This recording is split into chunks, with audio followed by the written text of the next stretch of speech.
All right, so the next application for our trig applications are looking at trigonometry and bearings. So another application of right triangles involves bearings. Generally, bearings can be given in two ways. A single angle can be given whereby it is understood that it is based off of north in a clockwise rotation. So a bearing of 100 degrees, so if you just kind of draw an axis here, so if we're looking at due north, 100 degrees off of that would put us down into this quadrant. So this direction would be 100 degrees. And likewise this one, so 300 degrees would be, so 90, 180, 270, so that would be up in here somewhere. So this is one way that they can do bearings, although other ways involve two directions, and this one's usually a little bit more preferred. An angle in two directions could be given as well. The first direction gives the initial direction the object is traveling, usually north or south, and uses an acute angle to show the direction, usually east or west, off of the initial direction. So a bearing of north 35 degrees east. So we're going north based off of the N, and then 35 degrees towards the east. So east is to your right, so it's going to have to go in this direction. So this angle here is 35 degrees. So that would be north 35 degrees east. South 70 degrees west. So again, initially you're going south, but then you want to go on the west side. So 70 degrees would put us somewhere there. So this angle here would be 70. Okay, so that gives you a little bit of an idea of how bearings work. So now let's apply it to a problem. So a ship leaves port and sails on a bearing of north 35 degrees east. Another ship leaves the same port at the same time and sails at a bearing of, and I think this is typo, this should be north 55 degrees west. So if the first ship sails at 24 miles per hour and the second ship at 28 miles per hour, find the distance x between the two ships after 4 hours. So now if we get a little diagram going here. So north 35 degrees east would be approximately that. And then north 55 degrees west, it's going to be over this way.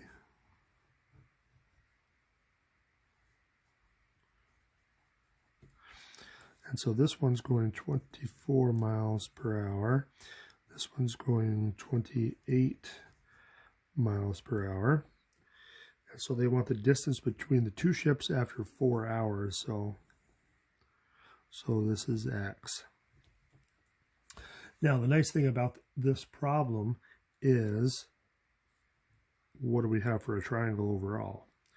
You can kind of see that you got 35 and 55, which does give you a right angle in here. So now, to find the distance between the two of them, we just need to figure out how far each of these have traveled in their 4 hours. And we can quickly do that by multiplying by 4. So we got 96 miles on this side, and if we times that by 4, it looks like we get 112. So now that we have both of those, we can just use the Pythagorean theorem. So x squared is equal to 96 plus 112 squared. So if we square 96 plus 112 squared, 21,760.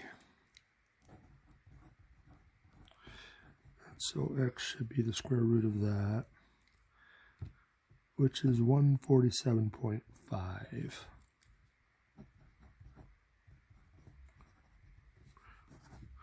So 147.5 miles.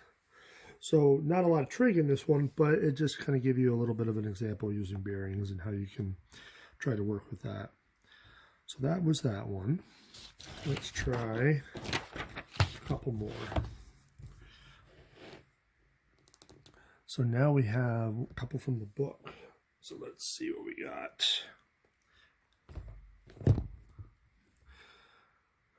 Okay, so 35, let me zoom in a smidge.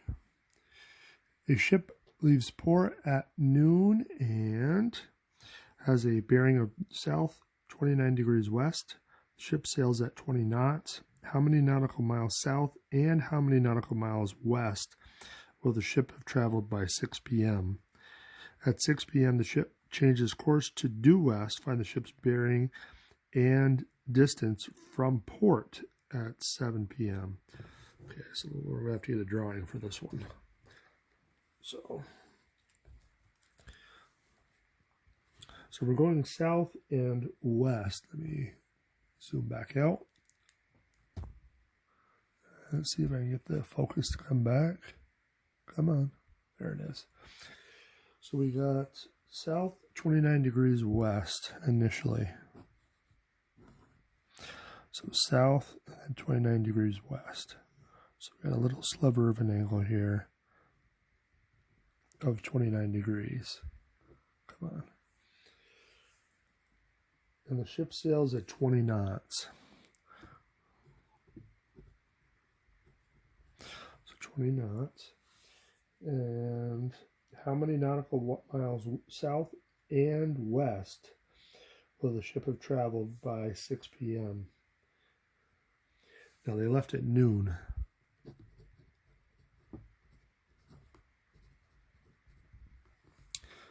All right.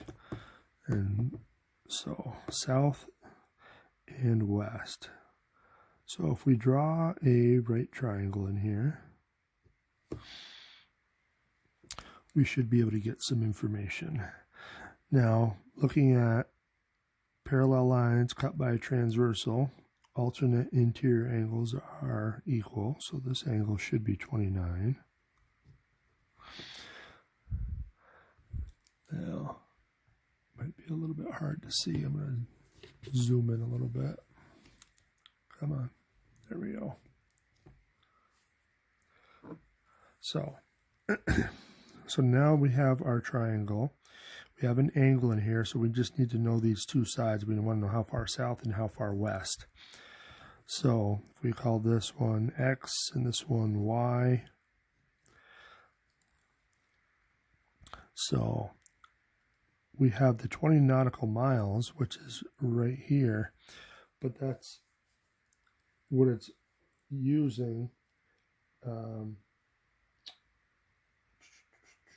It sails at 20 knots, so it's 20 nautical miles per hour. That's just the short for it.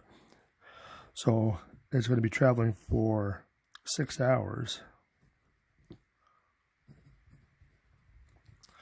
So we're going to have to do the same sort of thing. If we multiply 20 times 6, so that's going to be 20 nautical miles. So now we have that dimension, so we should be able to figure out X and Y.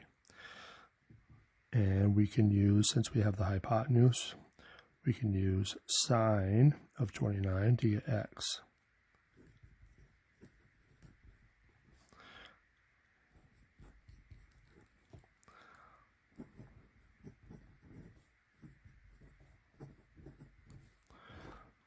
So if we multiply by 120, 58.2.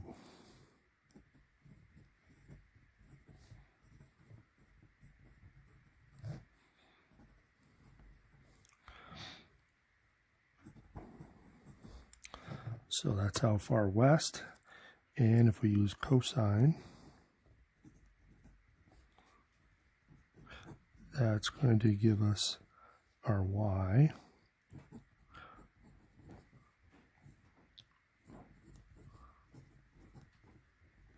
So if we multiply that,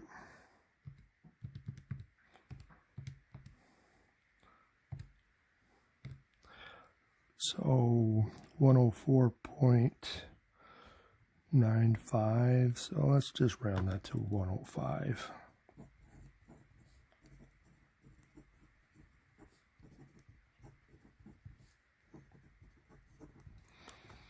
Okay, so that's the first half of the problem. The second half is going to look at after the change of direction. So again, the change of direction to due west. Find the ship's bearing and distance from port at 7 p.m.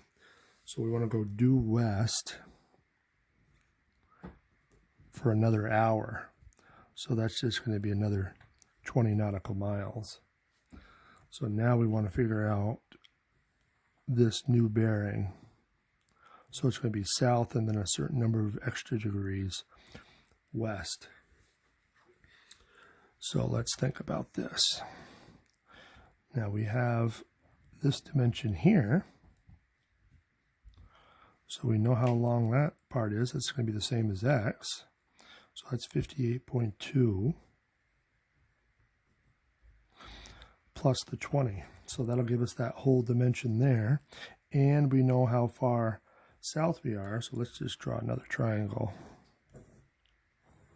So this is going to be 78.2. And this should be whatever y is. So 105. Let's round it back to 104.95. So now we should be able to find out this angle here. And we can do that by using tangent. So let's just call this angle A.